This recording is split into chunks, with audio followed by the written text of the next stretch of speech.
Now we're going to build Inanaye, a layered color transition. I'm going to show you this eye, that technique. Color transition is one of the techniques we have to follow, be masters when it comes to doing. So train on your hand, then I'll teach you how to train on your hand, train on your eye. We need to make the right transition of colors. When I say go into one color and the eye and the other make a correction. If we apply one here and another here and we don't make the transition, it's going to look like this. So let's assume that's a pink and this is a green. We are going to see in pink and we are going to see the green, and we're going to have in a line marking one and another on the eye. The transition of colors, we're going to unite these colors. Then we will not perceive where one started and another ended. One color is going to blend into the other. Later in the course, I'm going to explain how to blend this color into the other, making this transition. So how are we going to make this transition? Broadcast. Blurring the life of one. Blending gives the natural effect. Come here. I want to show you the application of that shadow and learn that color transition. It's very important. I am going to use this wonderful Noder palette. This one is 2. You need to acquire it. Then you need to have a palette with those more nude colors that you are going to use it with girlfriends, more casual makeup, more social makeup and everything.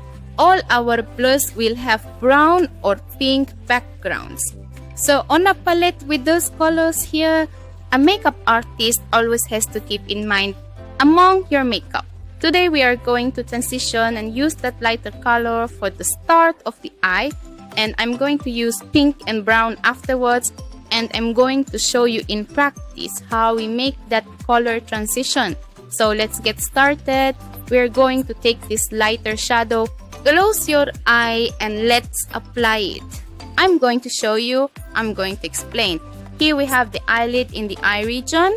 The eyelid has a place where it grips that eyeball, where it shows that circle of our eye.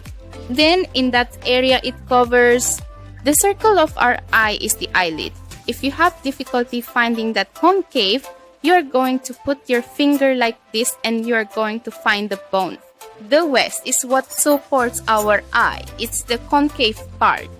And the eyelid is here, where we open what is the mobile eyelid, which is when we open the eye.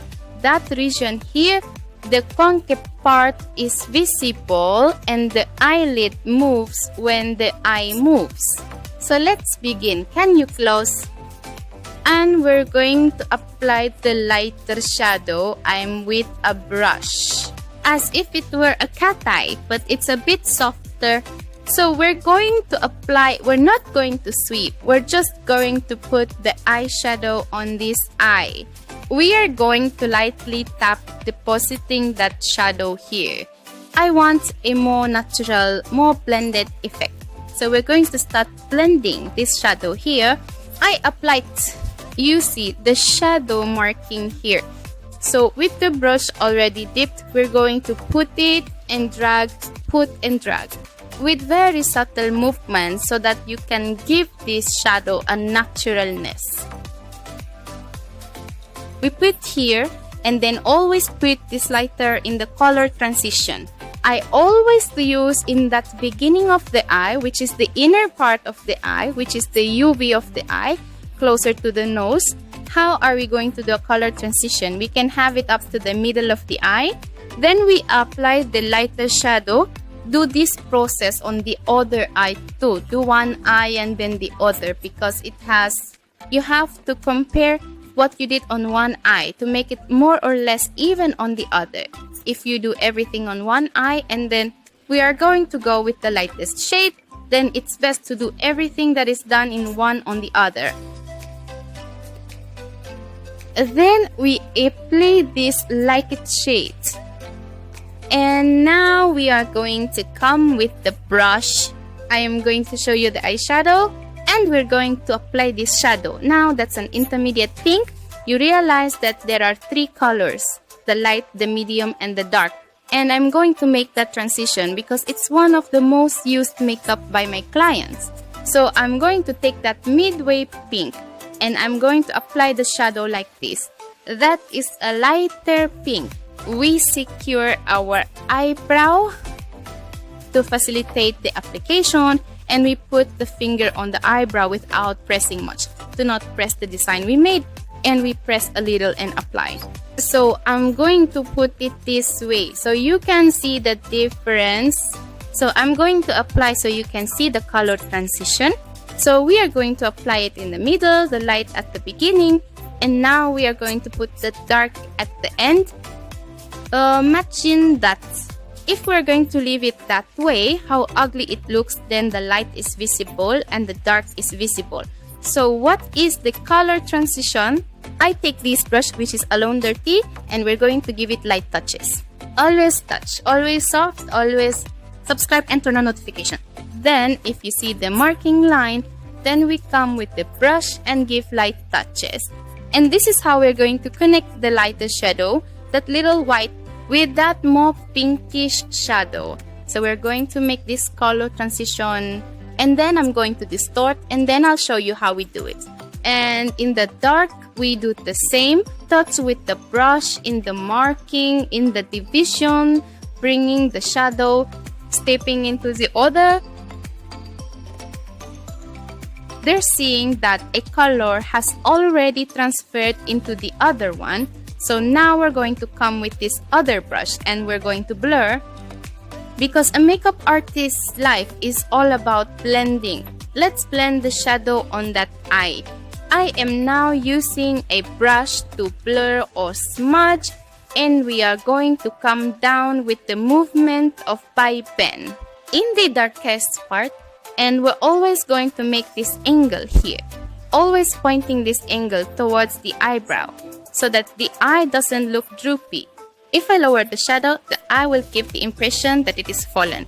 So we're going to make this upward movement crossing an imaginary line. So we're also going to make a V, which will be on the outer part of the look. Then it's just about blending. Now we're going to do the vibrant move, a sweep.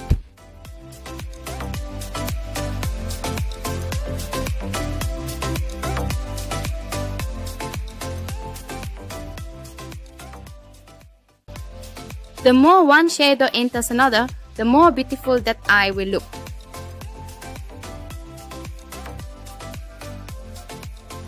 And I remind you, it has to be a quality brush, because otherwise you're going to start scratching the client's eye, and it shouldn't be like that. So always invest in good brushes. Can you see the color transition? And yes, so this eye would be, let's finish up and make a super good light, medium and dark color transition where we can tell where one starts and the other ends. So this way we are able to see the transition that starts with the pearl, with the pink, and ends with this darker brown. And now we're going to do this side as well.